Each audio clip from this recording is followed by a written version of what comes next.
এই পাখিটাকে দেখলেই মনে হয় মাথায় যেন রাজকীয় মুকুট পরে আছে। কিন্তু আপনি জানেন কি, এই সুন্দর পাখিটি পৃথিবীর সবচেয়ে নোংরা বাসা বানানো পাখিদের মধ্যে একটি। এমনকি নিজের শরীর থেকেই তৈরি হয় ভয়ঙ্কর দুর্গন্ধের অস্ত্র। আজ আমরা জানবো ইউরেশিয়ান হুপো, একটি রহস্যময়, বুদ্ধিমান আর অবাক করা পাখির অজানা সব গল্প। ইউরেশিয়ান হুপো এর বৈজ্ঞানিক নাম ইউপেপা অ্যাপপস। পরিচয় ও তার বিস্তৃতি। এই পাখি ইউরোপ, এশিয়া ও আফ্রিকা তিনটি মহাদেশেই পাওয়া যায়। ভারত, বাংলাদেশ, পাকিস্তান, নেপালে এই পাখি গ্রাম, মাঠ, খোলা বনপ্রান্তে সহজেই দেখা যায়। রাজকীয় মুকুটের রহস্যটা কি? হুপোর সবচেয়ে আকর্ষণীয় অংশ তার মাথার মুকুট। স্বাভাবিক সময়ে মুকুট বন্ধ, বিপদ, উত্তেজনা বা রাগে খুলে দেয়, শত্রুকে ভয় দেখানোর জন্য। অজানা তথ্য: মুকুট খুললে হুপো নিজের শরীরকে আসল থেকে বড় দেখায়। এটা এক ধরনের ফিজিওলজিক্যাল ডিফেন্স। শত্রু ভেবে নেয় পাখিটা বিপজ্জনক। শিকার ও খাবার ধরার বুদ্ধি: হুপো মূলত খায় পিঁপড়া, উইপোকা, লার্ভা, মাটির নিচের পোকা। লম্বা বাঁকা ঠোঁট দিয়ে মাটি খুঁড়ে শিকার ধরে, ঠোঁট যেন প্রাকৃতিক ড্রিল মেশিন। অজানা এক তথ্য: হুপো এক কৃষকদের জন্য খুব উপকারী, কারণ এটি ক্ষতিকর পোকা খেয়ে ফসল বাঁচায়। অনেক দেশে একে ফার্মার্স ফ্রেন্ড বলা হয়। পৃথিবীর সবচেয়ে অদ্ভুত বাসা বানায় হুপো। হুপো বাসা বানায় গাছের গর্তে, দেওয়ালের ফাঁকে, পুরনো বিল্ডিংয়ে। কিন্তু এই পাখি বাসা পরিষ্কার করে না।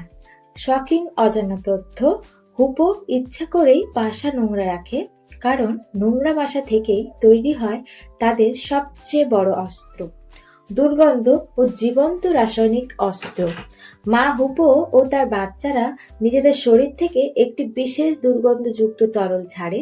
গন্ধটা পচা মাংসের মতো, এত তীব্র যে সাপ, বিড়াল, বড় পাখিও পালিয়ে যায়। অবিশ্বাস্য এক তথ্য: হুপোর বাচ্চারা নিজের পেছন দিক থেকে শত্রুর দিকে দুর্গন্ধ স্প্রে করতে পারে, একদম স্কাঙ্কের মতো। এই দুর্গন্ধে ব্যাকটেরিয়া আছে যা শত্রুর জন্য ক্ষতিকর। প্রকৃতির তৈরি। কতটা বুদ্ধিমান হুপো? হুপো এলাকা মনে রাখতে পারে, শত্রু চিনে নিতে পারে, বাচ্চাদের রক্ষা করার কৌশল জানে। অজানা তথ্য: হুপো বুঝতে পারে কখন শত্রু কাছে আসছে, আগেই বাচ্চাদের সতর্ক করে দেয়।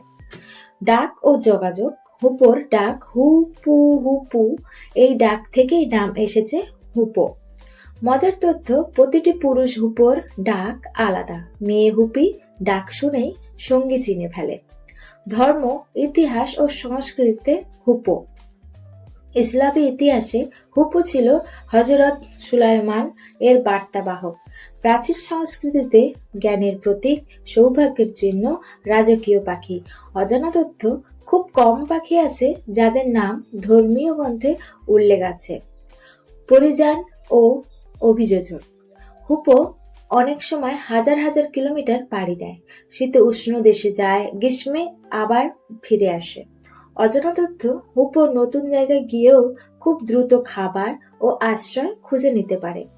বিপদ ও সংস্করণ: বিপদের কারণ গাছ কাটা, কীটনাশক, বাসস্থান ধ্বংস। এইসব কারণেই বিপদ ও সংস্করণ করা আমাদের জরুরি। হুপো শুধু একটি সুন্দর পাখি নয়, একটি প্রকৃতির এক বিস্ময়কর সৃষ্টি। দুর্গন্ধ দিয়ে শত্রু তাড়ানো থেকে রাজকীয় মুকুট, সবই প্রকৃতির নিখুঁত পরিকল্পনা। পাখিদের বাঁচান, প্রকৃতিকে ভালোবাসুন। আপনাদের যদি ভিডিওটি ভালো লেগে থাকে অবশ্যই সাবস্ক্রাইব